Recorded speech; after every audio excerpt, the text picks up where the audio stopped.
A new report, an alarming report I should say, says that the CDC has failed to live up to this goal. This is the report I'm talking about. It was published on the 12th of December by the American Association for Laboratory Animal Science. The report contains some sensational revelations that could land the CDC into serious trouble. To start with, the report says that between 2018 and 2021, monkeys infected with deadly pathogens entered the United States.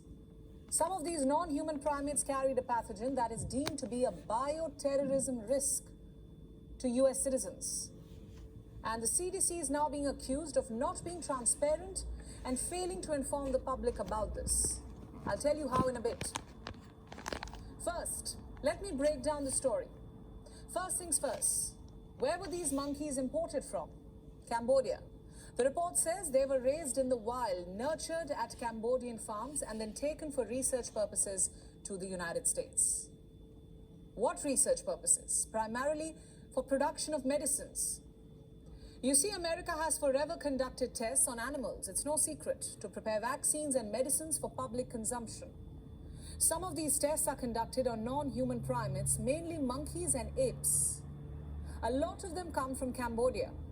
And according to The Guardian, America is the biggest importer of macaques in the world and only country to have legally imported wild macaques since 2014.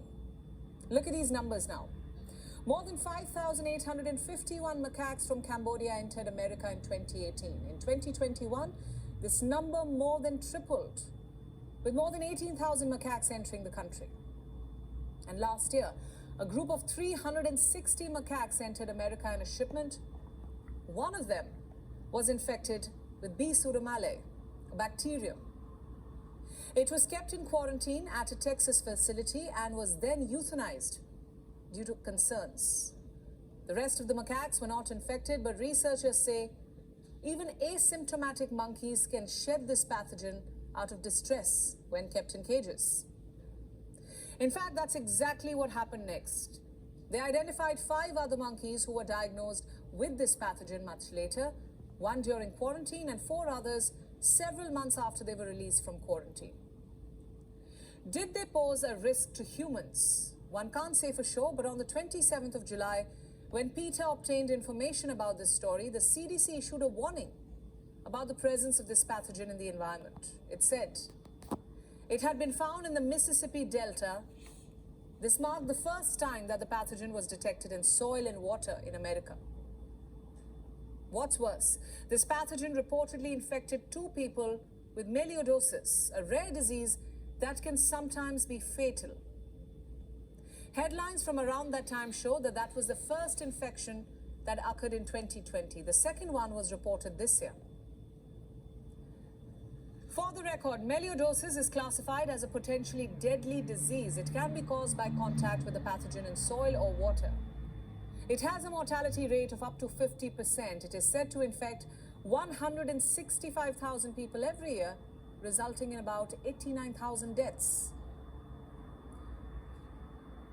Now, I know that's a lot of information to wrap your head around, so I'll make my argument short. The CDC put the lives of American citizens in danger by not being transparent enough about these diseased monkeys.